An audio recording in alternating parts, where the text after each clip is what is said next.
Hi, can you hear me now? Yeah, a little bit better, huh? I'm Judy Maddox. I'm chair of Western North Carolina Sierra Club. We would love for you to like us on our website, on our Facebook, on our Meetup, on our Instagram. Are we 20th century or what? My goodness. Please, if you haven't already signed up for our e-newsletter, that comes out every second Saturday, and it tells you about our great programs, and it tells you about our action alerts and other things we want to make you aware of, which I'm going to go through briefly now. But if you would just go to WNC, very easy, sierraclub.org. And those of you with cell phones, please silence them for right now. And we are a part of partnering with Ollie. How many of you are part of Ollie? Have class? Oh, yes, you know exactly. And it's in this room. And the Osher Lifelong Learning Center is wonderful. They provide us these great tech folks that you just saw. They provide us the equipment, the audio visual.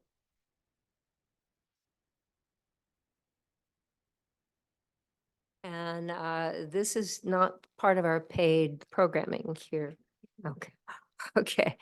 But Ollie, we couldn't do without. We are part of the 3 layers of Sierra Club. If you make the official join, there are little joining papers out on the front desk, but you can also go on the website.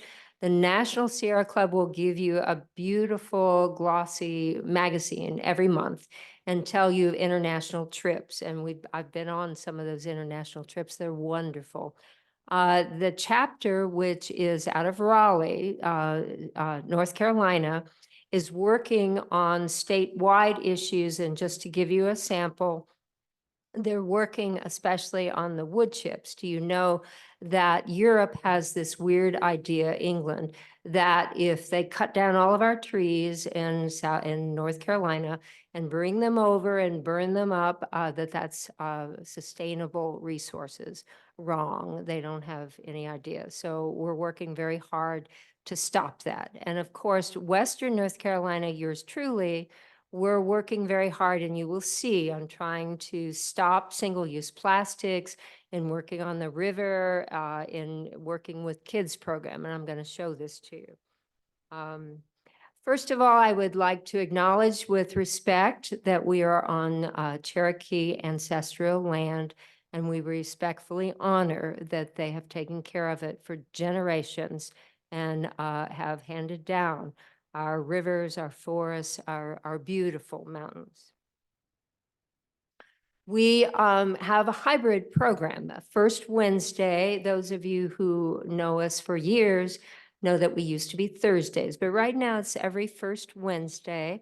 And you can stay at home. And as a matter of fact, we've got a bunch of people right now at home on Zoom, and you can do both.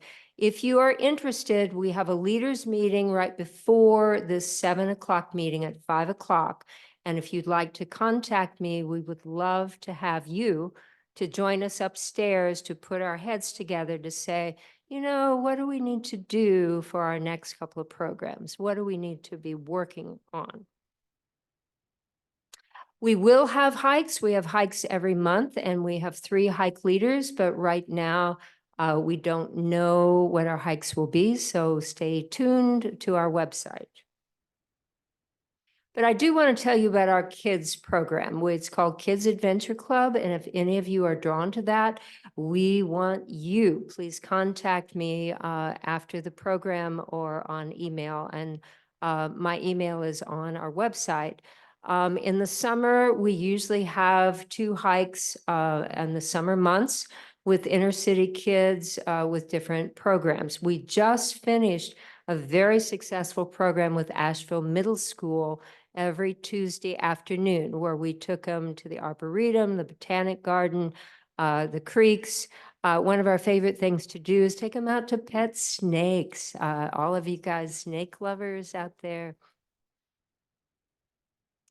But right now we're in the middle of a lawsuit. We just actually filed it after being involved with the Forest US Forest Service for 6 months, trying to get them to change. If you are aware, they tried to update their forest plan. They're supposed to do it every 15 years. It's really taken about 20 or more. And we're suing them at this point with Southern Environmental Law Center, Mountain True, the Center for Biological Diversity, and who am I forgetting? The Defenders of Wildlife. What is happening is the US Forest Service has said that they're going to increase logging by 4 times. One of the lawsuits, we're filing 2 lawsuits. One of them is saying their area for logging was approved under the old plan in 1995. And in the new plan, this area around south of Cashiers has now been put aside as a special interest, but yet the logging is going forward. So we're suing them to stop that because these are old growth trees and we are trying to stop that. I mean, it just takes my breath away.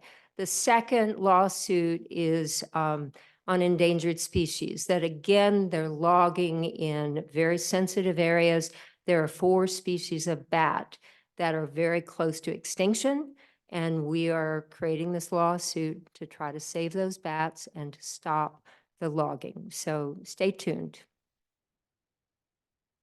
I want to tell you a really fun Earth Day, which was last Monday. I got to see Governor Cooper. I got to shake his hand. And let me tell you, I am so impressed. Okay, this is his executive order. Amazing that governors can just sign an order, 305. And he says, do you believe this? We are going to permanently conserve 1 million acres, new acres of forests and wetlands. As if that wasn't enough, number 2, we're going to restore another 1 million acres of forest and wetlands. And number 3, we're going to plant 1 million new trees in urban areas. Does that just warm your heart? I was like, yes. All right, Earth Day had 2 different prongs, and this was the planet versus plastic. So while I was up freezing up on the Blue Ridge Parkway with Governor Cooper, Ken Brame was down where it was warm, about 6,000 feet below 4,000. Come tell us, Ken, about plastics. Thank you. Yeah, Sierra Club has been involved with a coalition of other environmental groups here in town, trying to stop single-use plastic bags and styrofoam in particular. We'd love to stop all single-use plastics, but that's the low-hanging fruit. And they're typically used for 15 minutes, then discarded. They end up in drains, they end up in the French Broad River, in trees. You all know, you've seen plastic bags everywhere, type thing. So we've had this program to try to do it. We thought we had it made. We were all set to get, we've been working for 2 years on this to get Buncombe County and all the cities in the county to ban plastic bags and styrofoam. But the state legislature, with the lobbying by the Retail Merchants Association, slipped in something to the budget to prohibit any city or county in the state from regulating plastic bags and styrofoam. So we got to go back to a volunteer program. We have been working again with the local governments, and we got Buncombe County Commission, we got Woodfin, Weaverville, City of Asheville, and Black Mountain to all pass resolutions around Earth Day calling for reducing their own single-use plastic usage for their governmental operations. And then on Earth Day, we had a big press conference. All of the vice chair of the county commission, the mayors of those cities showed up and spoke along with some other of us, and calling on, first of all, touting what they were doing to reduce their usage, and then challenging local businesses to stop using plastic bags and styrofoam takeout containers, and challenging individuals to bring your own bag, turn down the straw when they offer it to you in the restaurant, bring your own takeout containers, things like that. So we're working on this. We're signing petitions now to try to be able to take those to Ingles and Walmart and the other grocery stores that are still using plastic bags, asking them to phase out their use. So if you get a chance, sign it on your way out and help us out. If you're in one of those stores, And you forget to bring your own bag, ask for a paper bag, not a plastic. Thank you. Let me also ask, we have petitions that I think most of you have signed, but we have blank ones. If you have a community group, a church or whatever, if you could take one and make copies of it and bring it back with 1,000 signatures on it, we would love you forever, because we're trying to get together and actually go knock on Ingle's door, Mr. Ingle, and say, hello, here are 20,000 signatures, you know, you need to listen to your community. So that'd be great. Okay, as you probably know, Duke Energy was asked by the state legislature, by the Utilities Commission, and they put out a carbon plan that was signed on in 2022. They have updated it. They have asked to triple their gas power. They're asking to build more gas, not solar, wind, which we're asking for. So I have spoken before. The hearings in person and virtual are over with this month, but you can write a comment saying, is Duke crazy? Don't they know we've got a climate problem?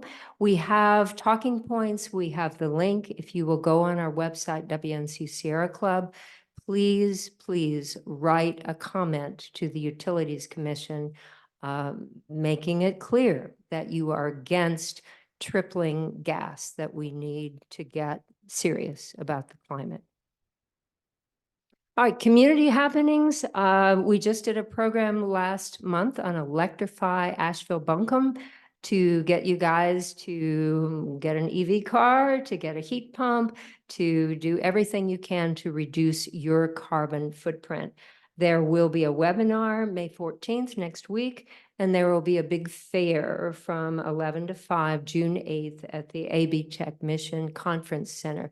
So please go and see how much money you can save by getting a new heat pump or getting your first heat pump.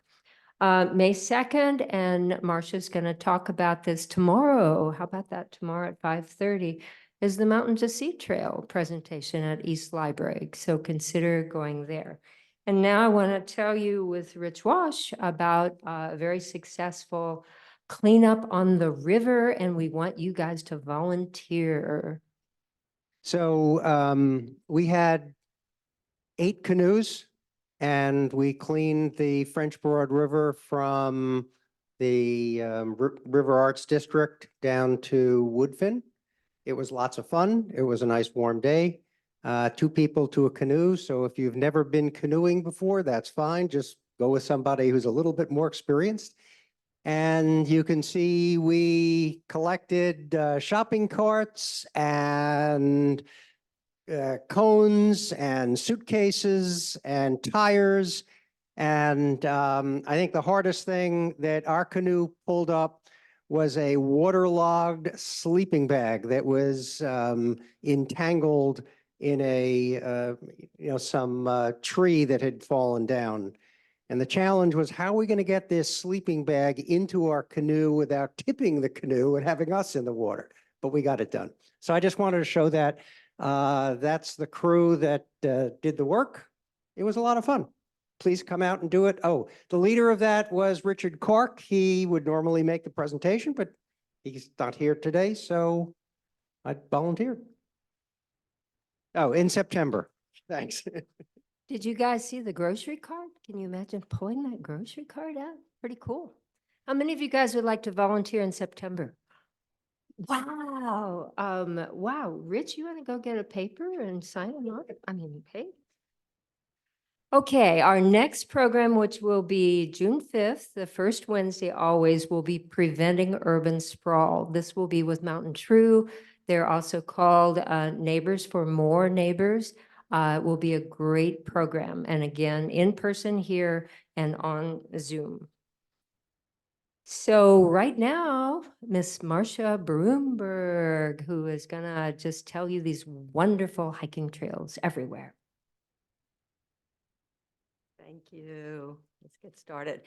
Well, I'm assuming most of you are hikers or wannabe hikers or people who just love the outdoors, and that's why you're here tonight. Or maybe you're just curious about all of this. But we certainly live in the right place for this. We live right in the shadow of the Appalachian Mountains, the Blue Ridge Mountains. And luckily for us, for preservation, a lot of this area is national forest, national park, state parks and forest, and state and national trails. So much of it will never be developed, although it appears that some of the trees will be cut down, but it will not be developed. It will not be housing developments. So many opportunities to hike around us. And the question is, where do we go? What do we do? Well, hopefully we can address some of that tonight. But I want to start with a little bit about books and maps. I know a lot of people love their apps. They like All Trails and Gaia and other similar apps that I don't even know the name of. But the nice thing about having books and referring to them, hiking books and referring to them, and having your maps is you can really get a sense of what's available to you. Not a single trail, but a network of trails. Those that connect, those that can form loops, those that might have something interesting at the end that you wouldn't otherwise explore. So when I first came to North Carolina to hike in 1992, I bought Alan DeHart's North Carolina Hiking Trails, the second edition at that time, and it was my Bible. And although those were trails all over the state, I was very happy with the mountain portion. It told me where to go, what to do. It was rich in trails and descriptions. And as I said, it was networks of trails. So I knew if I went one area, I would find a bunch of trails that I could hike. And I liked it so much that when I moved here permanently in 2006, I bought the fourth edition of the book. Since then, I've bought many hiking books. I have many hiking maps. Some I buy, some are free, and I do refer to them. And in fact, if I'm thinking, where will I hike this week? And I have a little hiking group that goes with me, some of whom are sitting right here in the audience. I think, oh, what should we do? So I'll pull out one of my maps, I'll open it up, I'll say, oh, look, how about these hikes over here? We haven't done those for a while. So while I can give you a lot of information, you can get a lot of information yourself. That's what I did originally. Okay. You do want to use your app sometimes to help you get lost if you're lost. But this guy got a little bit carried away. He's so busy looking down at his phone and looking at his trail map on his phone that he misses the trail marker. And he also misses all the beautiful sights around him. So yes, use your apps for reference, and it's a good way to record the hikes you've taken, but don't spend all your time looking down. Look up and enjoy the surroundings. So the way I'm going to arrange this talk is I'm going to talk first about those trails that are very close to Asheville. Then I'm going to radiate out in each direction and talk about trails in every direction. But first, I'm going to start close to home at the Arboretum and Bent Creek. And I consider these my backyard, probably because I live in West Asheville and it's about 10 minutes from my house. But the great thing about these trails and you can get these maps. Oh my God, this came out sideways. How about that? You can get these maps here that aren't sideways, and they're free, and they will give you all the trails and the interconnected trails of, yeah, look, I see you looking sideways there, of Bent Creek and the Arboretum. And there's a whole network of trails there. And people think, well, I can walk around in the Arboretum, and I know that there's some trails that go out of the Arboretum into Bent Creek. But by looking at these maps, you can really get a sense of what's there.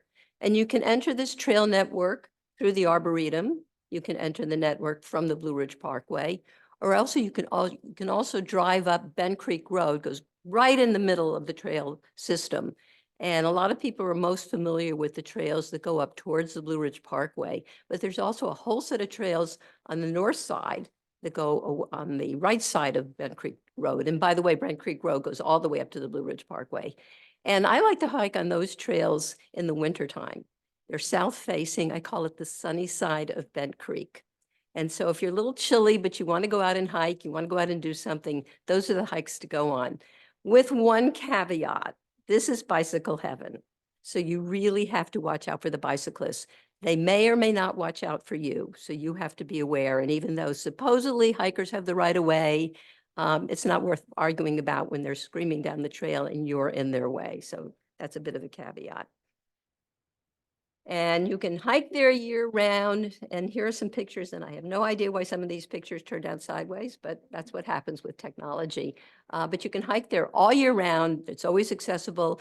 There are beautiful wildflowers there now. You can hike in the summer when it's a little bit cooler than at your house. You can hike there in the fall when there are beautiful, beautiful leaf changes.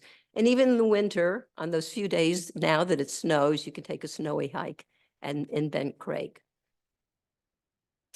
We are also very fortunate that the Mountains to Sea Trail goes right through Asheville. And of course, the Mountains to Sea Trail starts at on the border of Tennessee and goes all the way to the Atlantic Ocean, but we have a nice chunk of it going right through town. And here's where I'm going to stop and do a little commercial break. This book, which was put out by the Carolina Mountain Club, and it's a book I suggest you buy because it has all of the Mountains to Sea Trail that the Carolina Mountain Club has built and maintains. It not only has trail maps, it has trail profiles, so you can see how much up and down to expect when you hike. And it has little stories about things along the trail, points of interest along the trail. The Carolina Mountain Club has built and maintained about 145 miles of the Mountains to Sea Trail. The Carolina Mountain Club also maintains 92 miles of the Appalachian Trail and altogether about 400 miles of trails in Western North Carolina. We also offer 4 to 6 hikes every week. Anyone can go on those hikes. You don't have to be a member of the club. And you can also go by going to carolinamountainclub.org, find a very extensive hike database that you have access to. Although, of course, we would love you to join the club. And we have one of our club experts with us, Karen Lackow, who's the counselor for hiking. So she knows everything about hikes. What I know is just a minuscule part of what she knows. The other commercial is for the Friends of the Mountains to Sea Trail, which Judy mentioned a minute ago. They're actually having their annual meeting, their gathering down the road in Black Mountain at the YMCA Blue Ridge Assembly. And they are responsible for building this first state trail across the state. And we've been working on that for over 45 years with volunteers. It takes a long time when you're working only with volunteers. But a few years ago, the state decided, or they understood, that their citizens actually like hiking, liked being outdoors, and wanted trails. So all of a sudden, out of nowhere, they started funding not just the Mountains to Sea Trail, but all of the state trails. And that means we're going to be a little more accelerate in building trail, getting trail that is on-road, off-road. In Western North Carolina, the Mountains to Sea Trail is essentially finished with some fine tuning. Of course, the Carolina Mountain Club is responsible for keeping it well maintained. And there are hiking groups and maintaining groups across the state who do the same thing in other parts of the trail. But we would love your support. And as Judy said, tomorrow night, you can learn more about the Mountains to Sea Trail and the work that's going on in other parts of the state by going to the East Asheville Library at 5:30. It's free and there will be refreshments, so it's definitely worth going. Okay, commercial break is over. The Mountains to Sea Trail goes right through Asheville. I think of the Asheville section as being from Bent Creek Gap, which is the western edge of the Bent Creek Trail system, to the Folk Arts Center. And it's a really nice trail all the way through town. It's very flat, very well maintained. If you walk it, you get to walk across several bridges, including the one over I-26. And if you walk that one, you can see the new bridge over I-26 that's being built on the Blue Ridge Parkway. And that one will be a lot more hiker friendly. You won't have to fear for your life. There will be a place for hikers to go. But you can choose various sections. And of course, you can get there in all seasons. Here's one that's my favorite. And this is a section from just before the bridge over, or just after the bridge over the 25A overpass or Sweeten Creek overpass to the 74 overpass. Right now, there are beautiful wildflowers there. And you will hear me talk about wildflowers a lot today because we are in spring wildflower season with our beautiful spring ephemerals that are there for a very short period of time. We can ooh and ah, and then they disappear. But these pictures were taken within the last couple of weeks, and more flowers are emerging all the time. So I suggest if you want a nice, gentle, not too long hike, that you go to that section of the Mountains to Sea Trail. Of course, you might want to go a little beyond the Asheville section.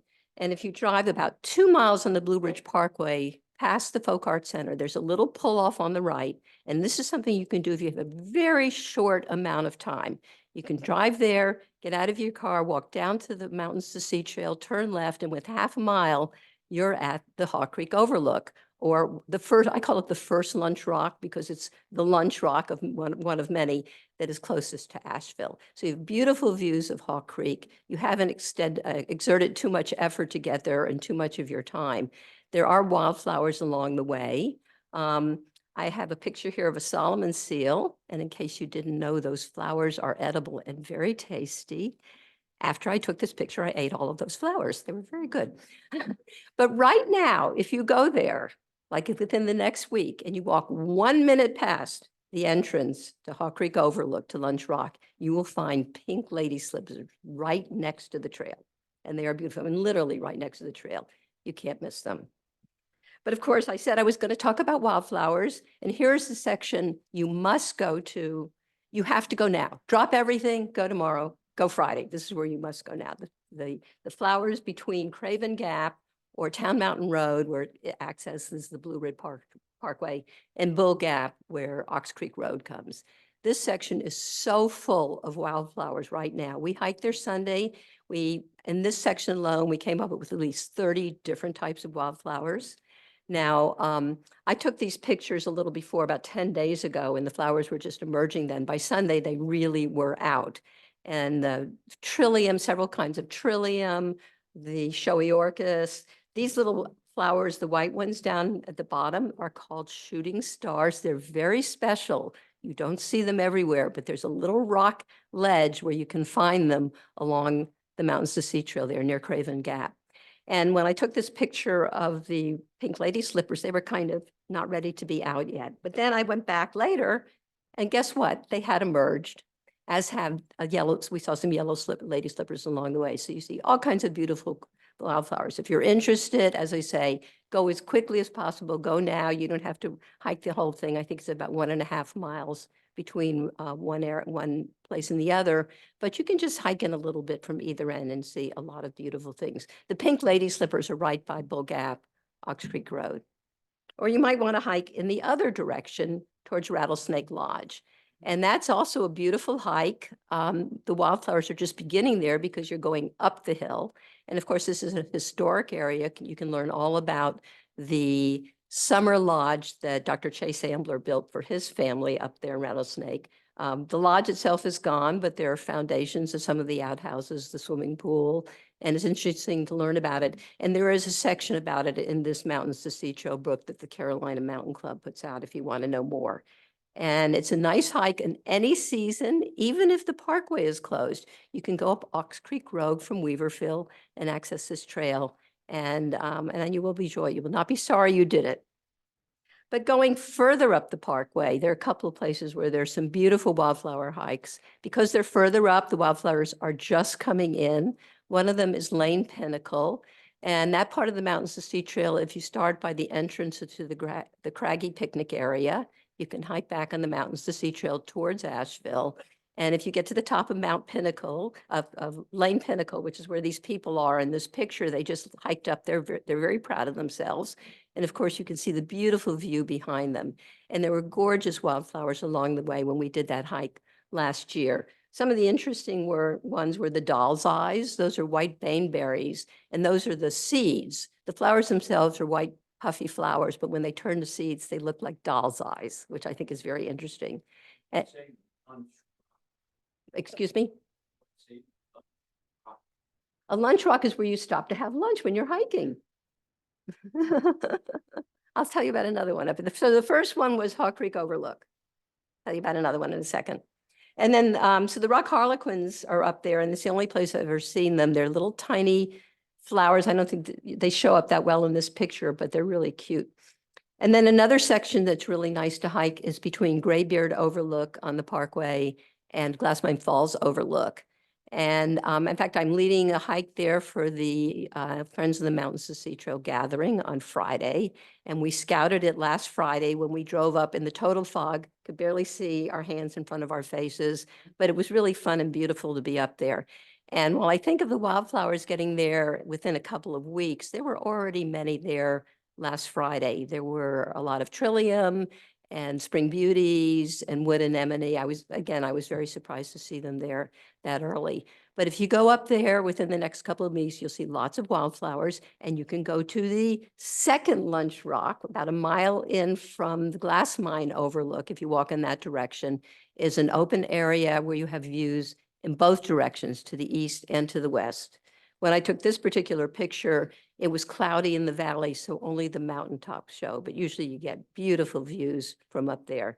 And I have another special flower here, a Gray's lily. Some of you may think that Gray's lily only grow on Roan Mountain on the North Carolina-Tennessee border off the Appalachian Trail. Well, that's true, but some bird dropped a seed here. And this one grew, this one I found many years ago on the edge of the Mountains to Sea Trail, just past that Lunch Rock. And sometimes it's there and sometimes it isn't. We have very eager and energetic trail maintainers in the Carolina Mountain Club, and they come out swinging with their weed eaters, and they have been known to cut that down.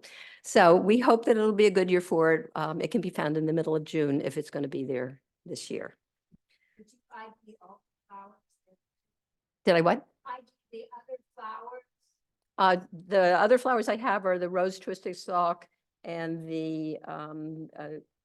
those are Clintonia, they're the yellow ones. I'm not going to tell you about every flower I show because I will be here all night. So I'm going to let you use your books. You have flower books, of course. I'm going to let you use your books to figure them out. So let's start to the east. And the first stop is Shope Creek. Now, this is a newer area in the Pisgah National Forest. It's not that well developed yet. I don't even have a trail map for it, but the trailways are pretty clear if you want to go walking there. It's off Rice Pinnacle Road heading towards Warren Wilson College. And it has a lot of wonderful, what I call water features, little waterfalls and brooks, babbling brooks, and water that flows over the rocks.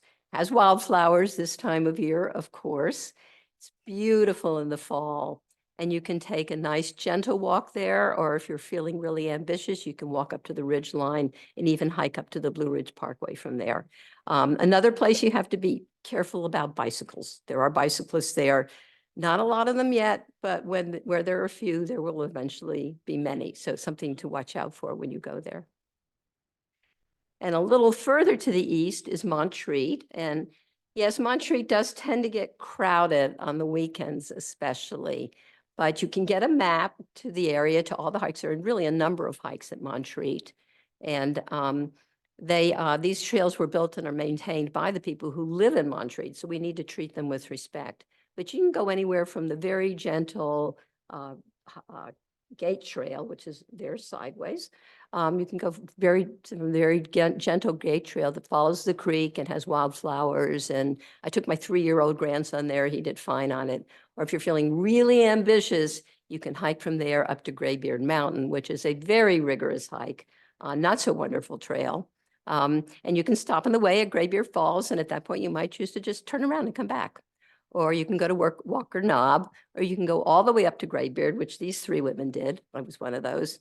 And we were very proud of ourselves, and the views are wonderful. And the day I hiked this, some of my friends were hiking in that glass mine to Graybeard Overlook area. So they were on the Graybeard Overlook, and I was on Graybeard. I waved to them. I don't think they saw me. And there's actually, if you really want to challenge yourself, there's a more difficult way to go up. You go up to the peaks on the left and you go across the Seven Sisters, which means you go up and down and up and down and up and down. And eventually you end up in Graybeard. You don't have to do that. And then you may want to go further down the mountain, and there's a whole network of trails right around Old Fort. So this is, I call this going down the mountain to Old Fort. You have to go that along 40, along that switchback road. But when you get down there, there are a lot of trails being built by a new group called the G5 Collective. And I think they have a website. I'm sorry, I didn't get the access to it.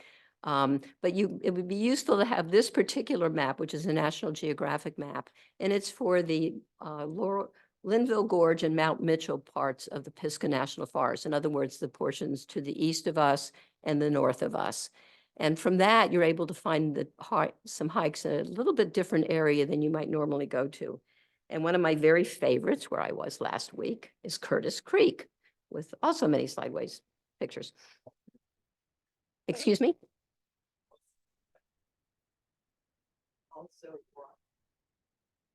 I'm sorry, we'll get to some questions later, I'm sorry.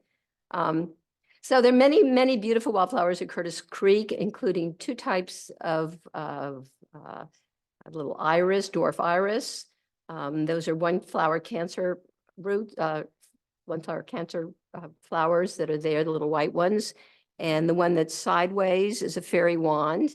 Lots of beautiful waterfalls and water cascades along the way there as well. It's a really nice place to go in the spring, but it's also another place you can go year round. So it's very nice to get there, a little bit further to drive, but a nice place to go. So now let's head south. And the Carolina Mountain Land Conservancy is developing a whole network of trails around 74A as you go towards Lake Lure. And there's Bear Wallow Mountain, there's the Troubadour Trail, there's the Strawberry Gap Trail, many trails, and they're looking to put a big major loop there that you can take around many, many miles. But my favorite area there is the Florence Nature Preserve, and you can download a map for the Florence Nature Preserve from online. And it's another place you can go year round. There are beautiful wildflowers right now, of course. There are beautiful water cascades and brooks that you can see. There are views of several viewpoints that you can look way off into the distance. And then there's some interesting history there. That's either an old stable or barn or maybe somebody's house. Every time I go up there, there's less of it. And you can also see a foundation of something that might have been somebody's house. I have a friend who said it was actually a house of ill repute that was used by the farmers who were driving their turkeys and pigs down along the Buncombe Turnpike to South Carolina. Somehow, I don't think that is actually true. If you want to go a little bit further south, you can head to the Green River Game Lands. And again, you can download that trail map from the internet.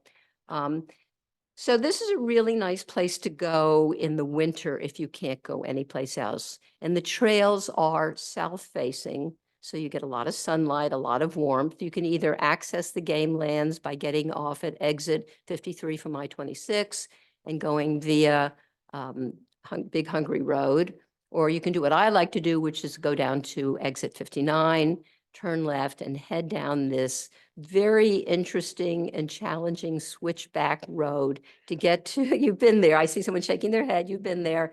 It's fun, right? And you can get right down to the Green River itself, and the Green River Cove Trail goes right along the Green River. It's a beautiful trail in all seasons.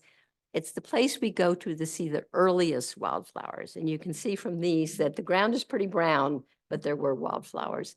And if you're lucky, there might be some kayakers shooting the rapids along the Green River, which is always a fun thing to see. But if this isn't your cup of tea and you like waterfalls, then don't head down that switchback road. Keep going and you'll get to Bradley Falls. And there's a big Bradley Falls and a little Bradley Falls. They're across the street from each other. The tall, skinny one is the big Bradley Falls. You look at it from a distance, from a viewing platform. I prefer Little Bradley Falls because you can get right up close and there's beautiful pond of water right at the bottom of it. And if you go on a hot summer day, you could take a dip in that icy cold water. It's really delightful.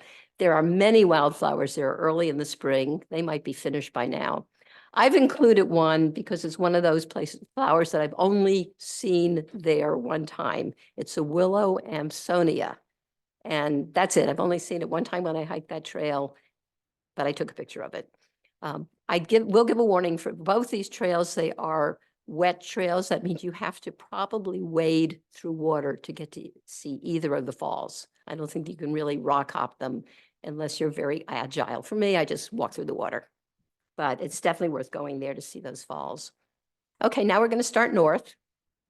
We're going to head west on I-26. See, I didn't say north on I-26. I knew better than that.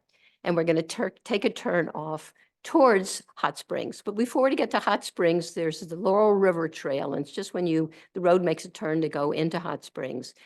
This is another trail you can take in all seasons. You're walking along the beautiful Laurel River. You can go all the way down to the French Broad River if you like. That's about a little over 3 miles.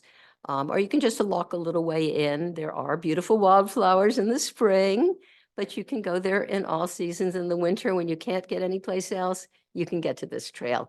I would caution about going in the summer because there is a lot of poison ivy along the trail. And we did see these women in those kayaks were a class. They were learning to shoot the rapids. And it was kind of fun to watch each one go through and then get critiqued for her run when she went through the rapids there. Hot Springs is our closest access to the Appalachian Trail. It's very easy to get to. In fact, the Appalachian Trail walk goes right through Hot Springs. And back in the day, before cell phones, there was actually a phone booth that was called the Appalachian Trail phone booth. I don't think it's there anymore. But a lot of people like to go to Hot Springs and go up Liver's Leap on the Appalachian Trail and then hike around and come down. And that's a nice thing to do. I actually like to get on the Appalachian Trail at Tanier Gap, which is where the Appalachian Trail crosses the road just at the peak of the hill before it goes down into Hot Springs.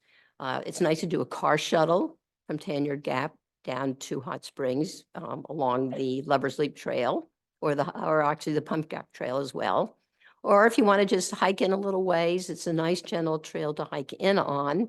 Interesting things along the way, some nice views. There were farms there. People lived there. So that pond is from a dammed farm the farmers used.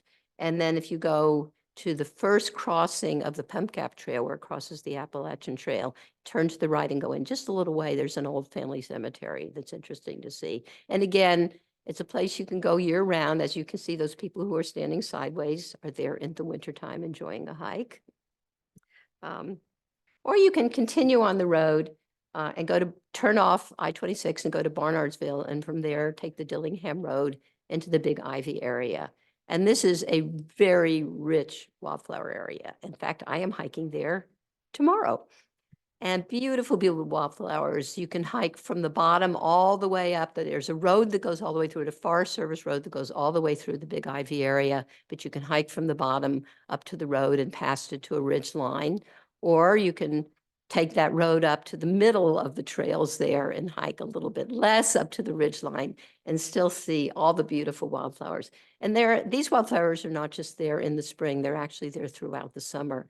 So that picture that has a large number of wildflowers with the Turk's cap lilies in the back that picture was taken in July. So they're really wildflowers there almost throughout the summer. It's very beautiful in the fall with the leaves changing. And you can actually see a lot of the wildflowers right along the road. You don't even have to go on the trails. And if you're not feeling like hiking too much, but you want to see something beautiful, you can go all the way to the end of the road, get out of your car, walk a very flat half mile, and be at Douglas Falls. So that's a very enjoyable thing to do too. And it's just fun to drive that road. A little rocky, but not too bad. And finally, you can keep going all the way to the edge of North Carolina. That's a beautiful drive up there in the mountains and into Tennessee. Get off at the first exit for Flag Pond. You can go through the little community of Flag Pond. You'll do that you'll miss it if you blink. And you can go to the Lamar Alexander Rocky Fork State Park. And that is an area that you can access in all seasons. I've led hikes there in all seasons. It's beautiful in the spring. The wildflowers are there, but probably finishing up soon. Beautiful in the fall. You can get there in the winter. There's a wonderful trail that goes along the Flint River or the Flint Creek, and with all kinds of waterfalls and cascades. So really, really a lovely hike. And if you're feeling very ambitious, you can continue up and go all the way up to the Appalachian Trail and make a big loop with the Appalachian Trail and come back. I've not done that, but I have friends who love doing that. So I highly recommend this area, the Rocky Fork State Park, as a year-round hiking place. But now we're going to head west, and we're going to head west on the Blue Ridge Parkway. Of course, the Mountains to the Sea Trail runs right along the Blue Ridge Parkway for a long, long way. And the section I'm going to talk about here is the shut-in section. And this was the old bridle road up to the Buck Springs Hunting Lodge, the Vanderbilt Estates Buck Springs Hunting Lodge. And you can still see some of the original stonework on the trail. And the nice thing about this is it's accessible year-round. There are overlooks about every mile, so you can pop in and out of the trail if you want to, rather than walking a long way. You can get there in all seasons. You have beautiful views, especially at the overlooks. And I don't know how many of you recognize that iconic tree. What is it doing? Is it giving a lecture? Who knows? Or is it, I think maybe a woman just saying, "Ugh," I don't know. But anyhow, I went there about 10 days ago and the wildflowers were just coming out. And these were taken near the Mills River overlook. The Trillium were out in force. The wood betony were coming out. The lily of the valley were thinking about blooming. They probably had another week or so. And that one little pink lady slippers was still kind of like this. It wasn't really ready to come out at all. But I think pretty soon it will be out. And in the wintertime, even when the Blue Ridge Parkway is closed, you can get up there because you can go from Candler up 151, which ends right at Elk Pasture Gap. And once you get there, you can park your car and either walk back down towards Asheville and see some of the views we just talked about, or you can go do something that I like to do, which is to walk north along the parkway. And you have beautiful views when you walk up the parkway to the parking lot for Mount Pisgah, and then come back down on the Mountains to Sea Trail over Little Pisgah. And that's a fun hike. And if you're lucky, you'll see these beautiful icicles along the way on the rocks. It's Shut-in Trail, which is part of the Mountains to Sea Trail. I'm not sure why it's named that, but if you get this book, you'll find out. I knew that at one time, and somebody else in the audience might know the answer to that. No, they're all shaking their heads. Okay. And don't forget Mount Pisgah. It's, everybody goes to Mount Pisgah, right? If you haven't been there, you absolutely should go up Mount Pisgah. The trail has been improved greatly in the last few years by the Carolina Mountain Club and the Pisgah Conservancy. And there is a new viewing platform at the top. The picture I have here was taken from the old viewing platform, and you can see that railing is in pretty bad shape. And that's actually Cold Mountain. That pointy mountain in the background there is Cold Mountain. But the new platform was dedicated last Friday. From the pictures I've seen, it looks beautiful. So go up there, and it's a good place to take out of town company if you want a quick hike with a lot of views when you get to the top. And of course, then you have the Pisgah Inn where you can go for lunch or dinner afterwards. But I'm going to head way out the trail, the parkway now, to the Graveyard Fields and Black Balsam area. And these are some of my very, very favorite areas. And you might think, oh no, Graveyard Fields, much too crowded, too many people, no place to park. Well, actually, if you get there early enough in the morning, before 10 o'clock, there is always parking, definitely during the week, maybe on the weekend as well. And if you don't want to hike with the crowds, you can go straight up the path to the Graveyard Ridge Trail, which you can kind of see behind that sign there for Graveyard Fields. And if you turn left when you get to the Ridge Trail, you'll go around and you'll meet the Mountains to Sea Trail, and the Mountains to Sea Trail goes behind that ridge line. And then it comes around, it peels off and goes to what used to be Skinny Dip Falls, which is not a kind of a mess now. And then you can come back to the parking lot and stop by the lower falls on the way. That's about a 4.5-mile hike. And once you get to the back of that ridge, you won't see people. You'll be all by yourself. You have a beautiful hike with not a lot of people. And if you run into somebody, it's probably because they're lost and you need to help them get back to where they need to be. In the late summer, you can make blueberries there. And it is just gorgeous in the fall. Or else you can drive just a little bit further into the Black Balsam area where there are just endless numbers of hikes and loops that you can make. To me, because of the views that you get from Black Balsam, Tennant Mountain, and Sam Knob, it is just unsurpassable. Every place I go in the world and hike, I always want to come back and make these hikes and see this area. So you have the views, you have streams. This is a picture of Flat Laurel Creek, and you can actually walk across the Flat Laurel Creek Trail all the way to North Carolina 215, and you can come back on the Mountains to Sea Trail or make a shorter loop by cutting across on the Little Sam Knob Trail. And I see this little grave marker here. I saw this when I was peeking over the rocks at Black Balsam. I don't know who Annie is, but this is where she's spending eternity. Good for her. And then those people, why are those people lying down on the trail? Well, that one woman is taking a nap. The others are, believe it or not, picking cranberries. There is actually a cranberry bog, and this is on the extension of the Graveyard Ridge Trail that goes all the way back to Ivester Gap. And I like to go there in November and pick cranberries for my Thanksgiving dinner, although it's so much easier to just go to the grocery store and buy them and not very expensive. The thing about picking cranberries, unlike blueberries, where you might have to stoop over here, you have to really get down into the bog and get wet. And then you have to push the greenery aside to actually see the cranberries. And then you have to pluck them off and they don't want to go with you. So it's not worth it, but it's kind of fun. So it's a little bit different. But we're going to head back now and head down 276 towards Pisgah Forest from the Blue Ridge Parkway. And that takes us to the Buck Springs Trail. About 2 miles down 276 from the Blue Ridge Parkway is the entrance. There's a little pull off for about enough for about 6 cars on the left side of the road. And there's also another entrance to the Buck Springs Trail right below the Pisgah Inn, where it runs in conjunction with the Mountains to Sea Trail. And you can do a car shuttle by starting up by the Pisgah Inn and going down to and leaving a car down at the bottom here off 276. If you're feeling really ambitious, you could start at the bottom, walk up to the Pisgah Inn, have lunch, and walk back down. Or you can do what I like to do is simply go in from 276. It's a year-round trail that you can access. There are many wildflowers there now. There's water, little cascades, and little waterfalls along the way. You're not going to see a lot of people there. If you want to hike someplace where you don't see people, this is it. Rarely do I find people on that trail.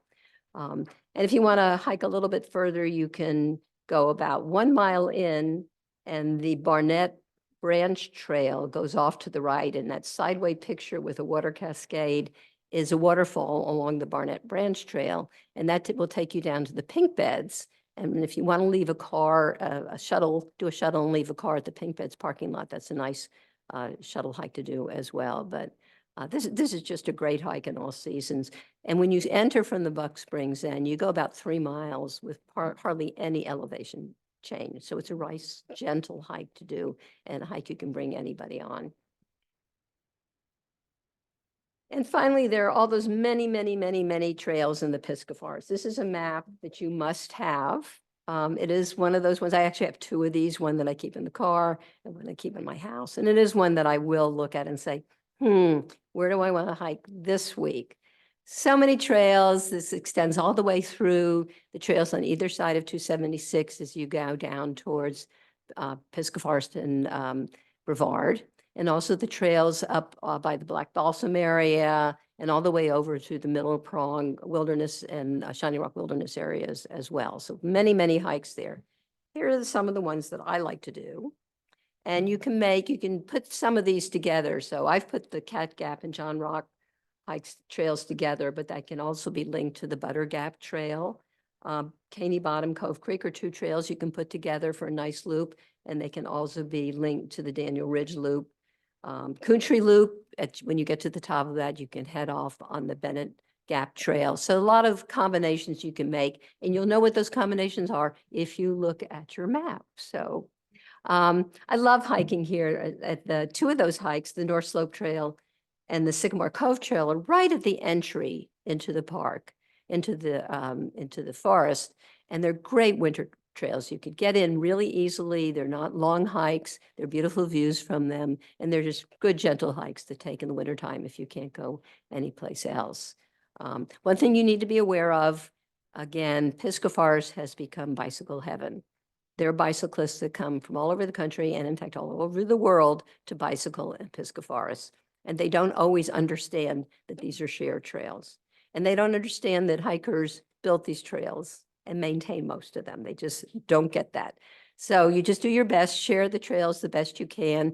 Probably not going on the weekend, probably going during the week is a good idea. You'll see fewer bicyclists during the week, although there are many there in the summertime. I happen to really love the Daniel Ridge Loop. It's beautiful right now with lots and lots of beautiful wildflowers, beautiful all seasons, as all the other trails are. The wildflowers are there now. Sometime in May, the middle to end of May, the mountain laurel will burst out. Beautiful mountain laurel along this trail. And if you take the clockwise loop, I'm looking at this again and my picture's sideways again, but if you take, if you take the clockwise loop around, at the very end, you'll get to Tom Falls, which is a really spectacular falls at any time. Of course, if it's been raining, it's super, super spectacular. So I recommend you do that. Or if you're feeling lazy, you can just go there to the base of the trail and just walk along the road and look at the falls. You don't even have to go there. So I've spent a lot of time showing you pictures and talking about wildflowers and waterfalls and water features and views. But you know, there's so much to see out there. And some people like to hike for speed and they don't stop to look around. Luckily for me, the friends that I hike with are people who like to see, look around, see what's there and enjoy our surroundings because really they are beautiful. And it isn't just those waterfalls and flowers and views. There's so many things to see. There's interesting rocks, interesting trees, lichen, moss, fungi. There's a picture there of a tree eating a sign, which I think is just fascinating. But you never know what you're going to see there. If you take your time and you look around, you're going to see so many wonderful things. So go out, hike, get your books, get your maps, and most of all, enjoy the journey. Thank you.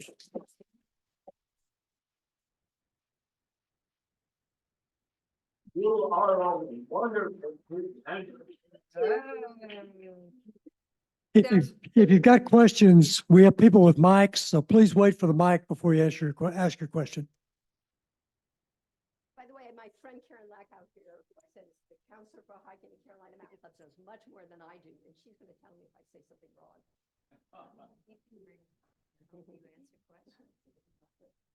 Any questions? Never happened in the history of the Sierra Club. I said everything that needs to be said. Yeah.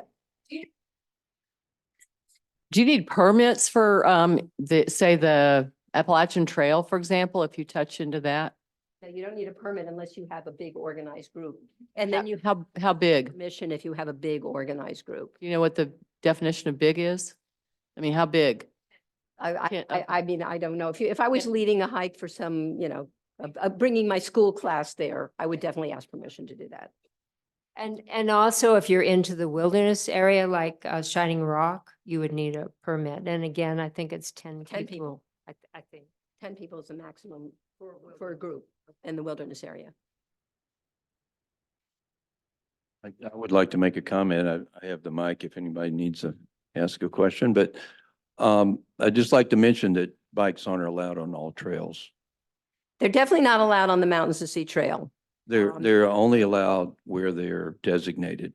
but But most places trails unfortunately. coordinator over there, so I kind of, unless they've changed some rules since I was there, only certain trails are allowed for biking. Multi-use trails and roads, you can use bikes. But way over half the trails you can't use. And luckily, no electric bikes are allowed yet. Yeah, but if they're on a trail, they're illegal many times, which happens. And you don't want to see me when I find somebody on a bike on the Mountains to Sea Trail. It's not a pretty picture. I think it's pretty obvious to say, please don't pick the flowers. Please don't dig up the flowers. I know people actually try to transplant them and frequently they don't transplant because they're symbiotic with like oak trees or whatever, and you're just killing them for no reason. But I was just on a trail at Lamar Alexander Rocky Fork, and there was a group of homeschoolers. Every one of those kids had a flower in their hand. And it's like, well, how long are the flowers going to Well, I'm forgiving if there are many of one type of flower, you know, so I'm a little bit forgiving of that. So sometimes you just can't help yourself, right? Somebody asked about the shut-in trail. It comes, I believe, from when the Vanderbilts had that trail going up to the lodge. It was like a green tunnel, called it shut-in. Ah, well, that makes sense. Thank you. Thank you for that information. And do you want to tell the story of the graveyard fields, how it got its name? It used to look But like in a the gray, micro- I don't know exactly. Somebody can help me with this. And why don't you tell it? You probably know the story of that. It looked like there was a fire there and what was left behind looked like the tree stumps looked like a graveyard. So that's why it's called Graveyard Fields. That's my memory of it. I think it started out with some kind of big storm and the big trees blew over and they were buried and it looked like grave mounds. And then as it was growing back, there was a big fire and it kept the graveyard. Steve, do you want to add to that? Yeah, there was what people think was probably a huge microburst about 500 years ago. And it wiped out most of the trees in that general area.